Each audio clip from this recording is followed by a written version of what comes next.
My life took a dramatic turn when I discovered I was pregnant with my boss's child. Suddenly, I was not just his employee, but also stepping into the role traditionally occupied by his wife. Amidst the laughter and shock of the revelation, I felt something deep within me break. Jane, my husband's younger mistress, had always taunted me with her youth and her position as the receptionist's secretary, and now she was boldly aiming to replace me in my husband's life. Refusing to be demeaned any further, I made a bold decision to take back control. After signing the divorce papers that Kenneth, my husband, handed to me, I ensured I received a substantial settlement. They moved on quickly, marrying in Italy with a lavish ceremony. However, a week later, Jane called me in a panic, asking about Kenneth's whereabouts. With a sinister smile, I knew my silence would unnerve her, confirming that Kenneth's dark secrets were no longer just mine to bear. My name is Cameron, and I'm a 61-year-old working housewife. I serve as the receptionist secretary at the company run by my husband, Kenneth.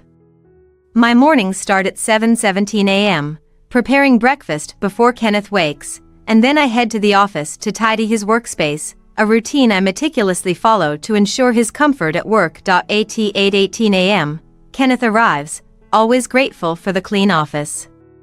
Our interactions are cordial. I often help him adjust his tie, ensuring he looks his best.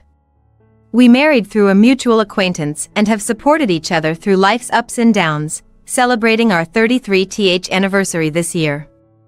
The company, inherited from his father-in-law, has been stable under his leadership. One day, Kenneth mentioned introducing me to someone new, sparking a sense of unease in me. My suspicions were confirmed when I heard laughter outside the office. A young woman's voice mingled with Kenneth's. When they entered, my heart sank at the sight of the young woman, dressed provocatively, her intentions clear. This was just the beginning of a series of events that would alter the course of our lives forever. When Jane walked into the office, her attire seemed more suited for a night out than a day at work. Her revealing top left little to the imagination, and I couldn't help but be struck by her youthful appearance. "This is Jane, she'll be starting work here today."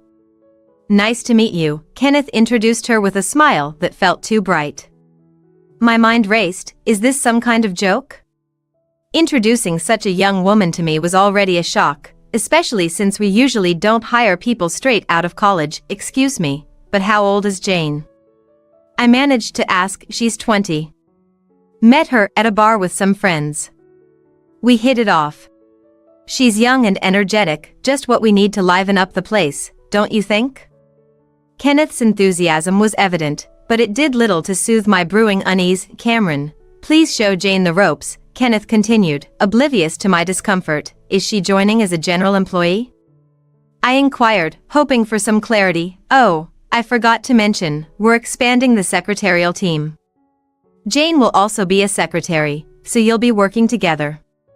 My heart sank further as Kenneth joked about my age, suggesting it was time to pass on some responsibilities to younger shoulders. As Kenneth left us to attend to a personal errand, I took a deep breath, trying to compose myself. Experience taught me that Kenneth often rushed into decisions without fully thinking them through, usually regretting them later. It seemed futile to protest at this moment, so I resigned myself to do as he asked, although I doubted it would end well.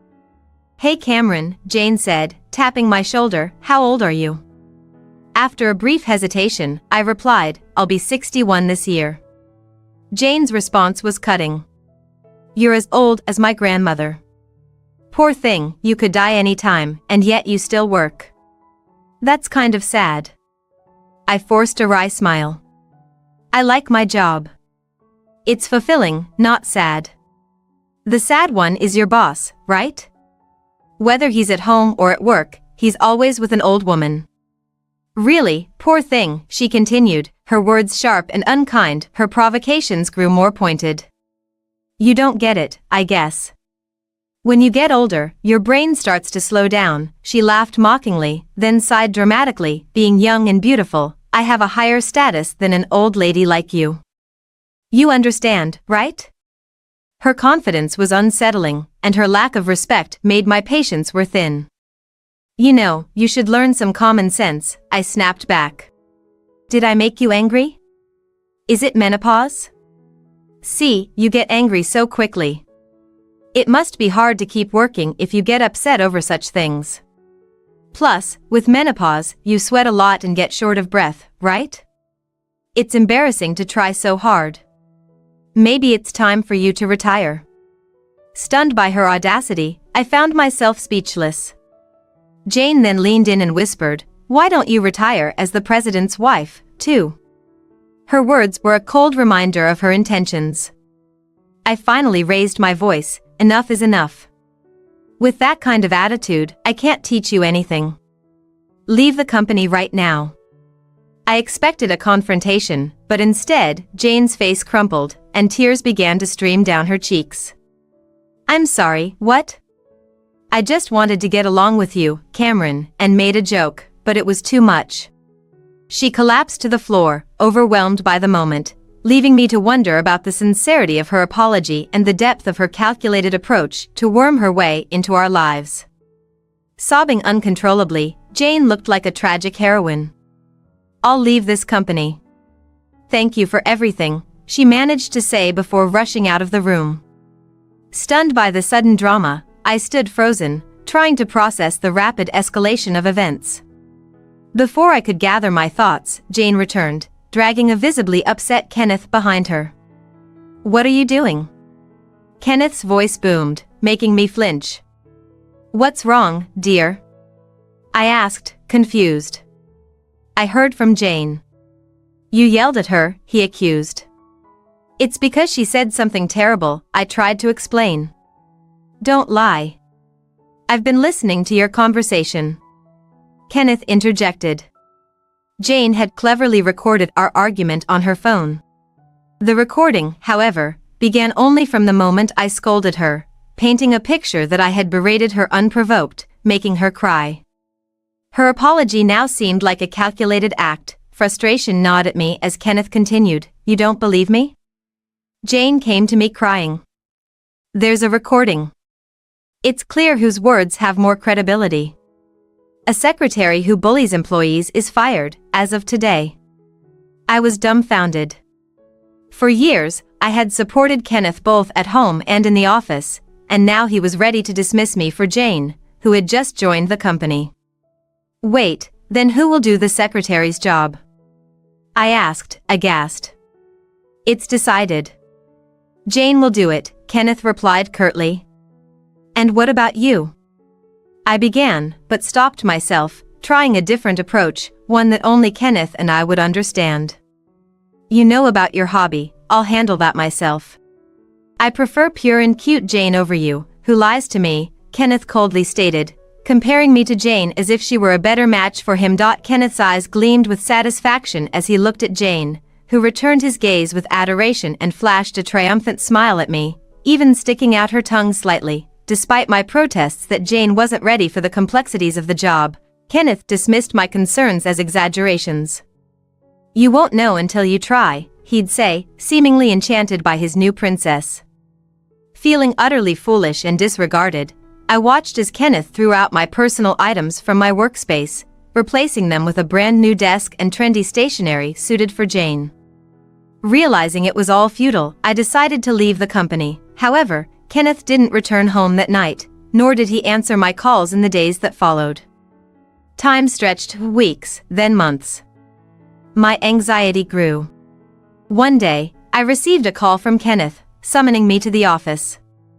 Hope flickered within me. Perhaps he had realized the gravity of the secretary's role and wanted me back. I knocked on the president's office door with a sliver of hope.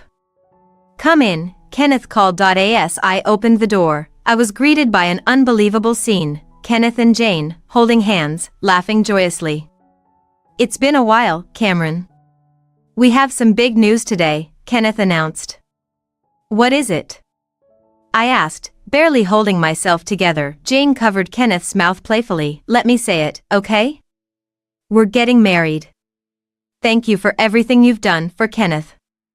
Shocked and trembling, I listened as Kenneth added, laughing sheepishly, "There's no point in hiding it anymore. I'm thinking of starting a second life. You're getting too old, it's better for you to live quietly by yourself." Outraged and feeling betrayed, I was about to respond when Jane handed me a few sheets of paper. They were ultrasound images. Staring at them, I felt a wave of nausea.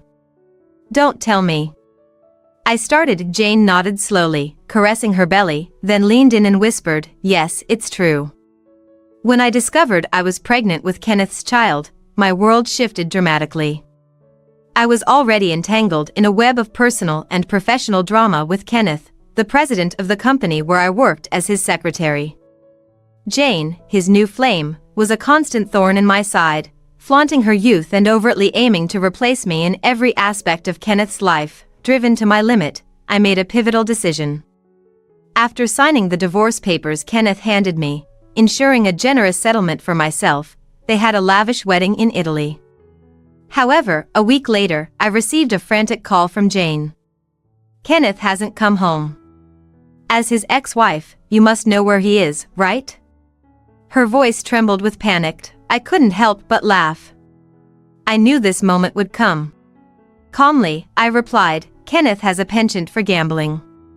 He's probably at his favorite casino in Las Vegas right now." Jane gasped, taken aback by the revelation. It seemed she was unaware of this side of him, the side I had managed carefully during our marriage to prevent him from spiraling out of control. "Does that mean he's there now, gambling?" she asked, her voice laced with shock. "Yes," I confirmed, a smirk forming on my lips. I was the one who structured his schedule to keep his gambling in check. It seems you, as the new secretary, were kept in the dark about his vices. There was a heavy silence on the line as the gravity of the situation sank in for Jane. I continued, feeling a mix of satisfaction and vindication. "I'm actually thankful to you. Kenneth's gambling had escalated over the past few years. I was concerned about him, but now, I've completely cut ties. You taking him off my hands, along with a hefty compensation, has opened the door for me to enjoy my new life." Jane breathed heavily, clearly overwhelmed. "Don't you dare joke about this," she pleaded, with a sarcastic tone. I replied, "Goodbye, Jane. You have a tough road ahead as the president's wife." I hung up, ignoring her continued shouts. A few days later, as I relaxed in my new condo, the doorbell rang unexpectedly. Peering through the peephole, I saw Kenneth, his face flushed with anger. Understanding the situation, I decided to confront it head-on. Opening the door, I greeted him with a composed smile. "It's been a while, hasn't it?" Kenneth was furious. "After you ruined my family, how can you still smile?" he barked. "Oh, Kenneth, why are you so red-faced? What happened?" I teased, unbothered by his anger. "It's none of your business," he retorted. I chuckled, seeing right through him. "You must have had a fight with Jane. She must be unhappy with most of your income going to gambling. She told you she would manage the finances, and now you're on an allowance, right?" Kenneth froze, shocked at my accuracy. "How do you know that? Did you plant a bug or something?" he asked, half serious. I burst out laughing. "You used the same lines with me when your gambling came to light. What's wrong with spending the money I earned on my hobby? You must have repeated that with Jane, leading to a fight. And now, you're taking it out on me." Kenneth clenched his fists and fell silent. I mused to myself, recognizing the irony of the situation. Don't underestimate a wife of 33 years, Kenneth. I managed your schedule as your secretary to save you from ruin. Can a naive 25-year-old handle that? Well, you have no choice but to let her try. You're having a child after all. At the mention of the child, Kenneth's expression changed, a mix of fear and excitement. Kenneth stood before me, a triumphant look in his eyes. Jane and I are having a child. Unlike you, she can give me an heir. You lost as a woman, he declared, trying to belittle me further. That's wonderful for you. I'm genuinely happy for you both. Don't worry, I have no intention of ruining your family, I responded calmly, suppressing a smile at his misplaced confidence. Kenneth's demeanor shifted as he tried to understand my response. I came here to warn you today, he said, pointing accusingly. Warn me? I have no plans to interfere. In fact, I'm thinking of helping you, I offered, puzzling him further. Help me? How? Kenneth looked genuinely confused. Did you accompany Jane to the gynecologist? I asked casually. No, she wanted to go alone, he replied, a hint of uncertainty in his voice. You've seen the ultrasound photo, right? The nice, glossy one? I probed, setting the stage.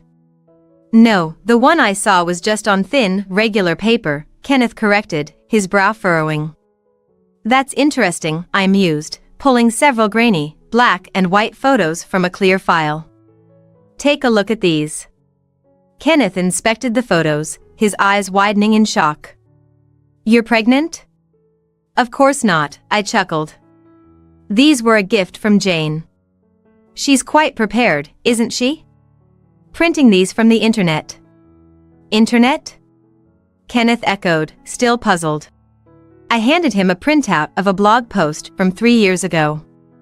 Compare this with the ultrasound photo you saw. Notice anything? Kenneth's face drained of color as he compared the photos. The realization hit him like a ton of bricks. That's right, I said, my voice steady. I used image search to find this blog. The ultrasound photo Jane gave you matches perfectly with one from the blog. She must have copied it directly. Kenneth looked like he might collapse, his dreams shattering before him. No, that can't be. She wouldn't lie about something like this, he muttered, more to himself than to me. After everything I bought for her, designer clothes, bags, even an expensive engagement ring, Kenneth vented his frustrations, his emotions spilling out uncontrollably as he hit the floor with his fist. It's a shame, considering your age, thinking a young partner would guarantee a child. That was quite naive. Ask Jane for the truth, I suggested, just as the doorbell rang. Jane burst in, her face a mix of anger and triumph. What are you doing here? Trying to take Kenneth back from me? I have a baby in my belly. You can't tear us apart, she declared, not even waiting for a response. She moved to comfort Kenneth, her demeanor shifting to one of a caring partner. Let's go back, and I'll manage the finances, okay? We'll overcome this together. Shut up, Kenneth said suddenly, his voice low and dangerous. He held up the blog post and the copied ultrasound photo. The pregnancy is a lie, isn't it? Jane's facade crumbled, her face contorting as she searched for an excuse. What are you talking about, honey? The pregnancy is real. I showed you the ultrasound. Our child is the fruit of our love. How can you deny that? She broke down, tears streaming down her face. Then, glaring at me, she accused, you must have filled his head with weird ideas. You're just jealous because you're old and I'm young and beautiful. I couldn't help but laugh at her desperation. Is that all you have to say? Kenneth, now realizing the depth of her deception, looked at me with a mix of sadness and betrayal. I just wanted to test your love for me. I was afraid I was just being played with. That's why I said I was pregnant, Jane finally admitted, her confession sealing the unraveling of her lies. Kenneth's contented smile in response to Jane's declaration of fabricated love left him speechless, clinging to the fantasy of a perfect future together. So the lie was because you love me? That's great. We can start working on having a child now. My beauty and your brains, it'll be a wonderful child, destined to be a president and earn lots of money, he mused dreamily. That's not going to happen, I interjected, bringing them back from their reverie. Hey, we're having a moment here. Do you really think this man has money? I asked Jane, my tone calm yet piercing. Of course, he's a president after all, Jane replied, still caught up in her fantasy. Indeed, our company has been passed down through generations and isn't doing badly, but let's talk about this man specifically. He's a gambler. Do you understand what that means? I pressed on, watching as Jane's face drained of color. Hey Kenneth, you're rich, right? You told me once we're married, we'd live a wealthy life because you have more money than you know what to do with, she asked him, her voice tinged with desperation. Kenneth responded, his voice faltering, "It's okay, I've lost some money gambling, but we're starting a new business soon. That'll be our big break." "What are you talking about?" I challenged, cutting through Kenneth's fabrications. "I know for a fact there's no new business venture planned." "What do you mean? You got funding from Tanner recently, right? Where is that money now? Surely it wasn't spent on luxury brands and an engagement ring for a new wife?" I glared at Kenneth, trapping him in his web of lies. "What? That's not something I would do," Kenneth chuckled nervously, though his voice trembled. I sighed briefly. "You embezzled the company's money, Kenneth." He swallowed hard under my steady gaze. "You've been saying you're starting new ventures and getting funding from Tanner, but no business ever materializes. Just one new venture after another." It was odd not to doubt, so I spoke with Tanner to gather solid evidence. "You teamed up against me, then?" Kenneth accused, his tone incredulous. "The money Joe transferred that day was a decoy. You transferred the business funds directly into your own bank account this time. Usually you are more careful, using various accounts to avoid detection. He put me in charge of schedule management, and I'm earning more than before," I said with a broad smile, watching as Kenneth gritted his teeth. "That Joe. I'll confront him right now," Kenneth muttered, his fury redirected towards his brother as he turned to leave. That's when Jane intervened. "Hey," she grabbed Kenneth's arm, pulling him close with surprising strength, her expression turning devilish. "Life, huh?" Kenneth was taken aback by Jane's uncharacteristically low voice. Taking a deep breath, Jane yelled, "You lied to me, flaunting your wealth, and in reality, you're just an old criminal. Don't mess with me." "I'm sorry, Jane," Kenneth pleaded, though terrified, took Jane's hand, looking into her eyes. "But it's okay, I'll probably get probation and I can return home. I might be ousted from the company, but we can still be happy without money if we're together." "Don't joke with me," Jane shook off Kenneth's hand and glared at him as if he were the lowest of the low. "There's no way a beautiful young woman like me would live with an old, penniless man like you after I lied about being pregnant to get us to marriage." "Ah, what a waste of time," she scoffed, shoving Kenneth aside and storming out. "Jane, wait for me," Kenneth called after her. "Shut up." Jane slammed the door. I confronted Kenneth at the doorway of my house. "Please leave, this is my house," I asserted firmly, the finality in my voice clear. "Cameron, what about starting over? Me as the president and you as a secretary, just like before?"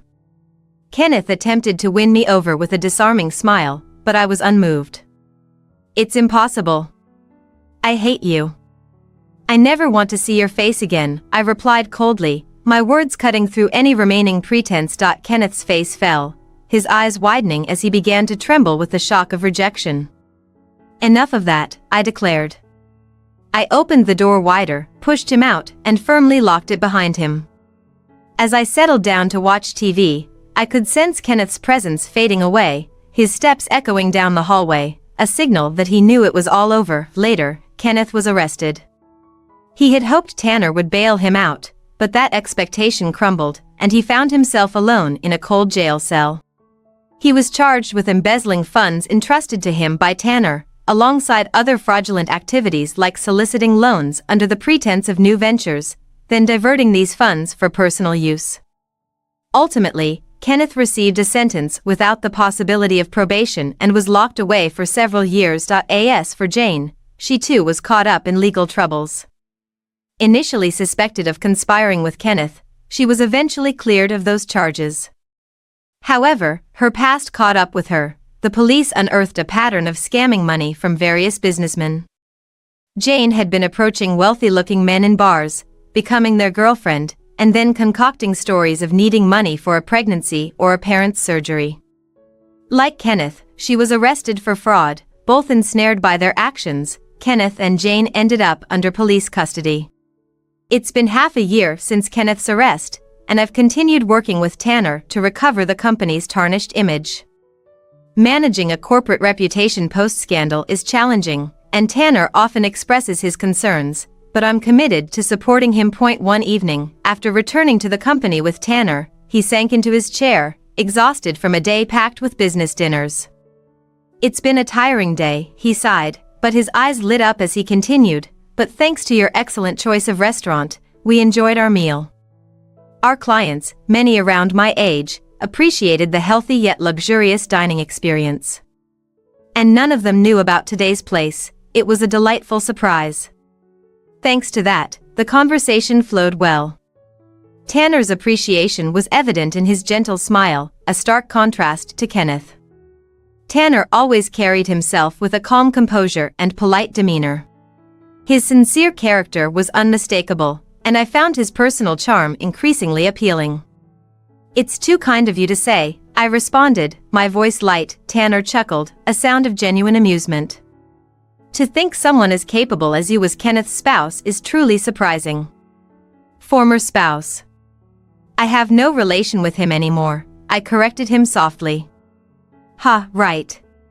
By the way, Cameron, how long do you plan to work? Don't you think about retiring and living quietly at home?" he inquired. I answered with a smile, "I love my work. As long as I'm physically able, I want to keep working." Tanner nodded, his expression one of relief and happiness. "I want you to help me rebuild this company. It's going to be a long partnership, but I'm counting on you from now on." "Yes, Tanner," I responded with renewed energy, ready to face whatever challenges lay ahead. Tanner laughed again, his laughter warming the room. As I watched him, a sense of contentment filled me. My second life, I realized, was sure to be enjoyable.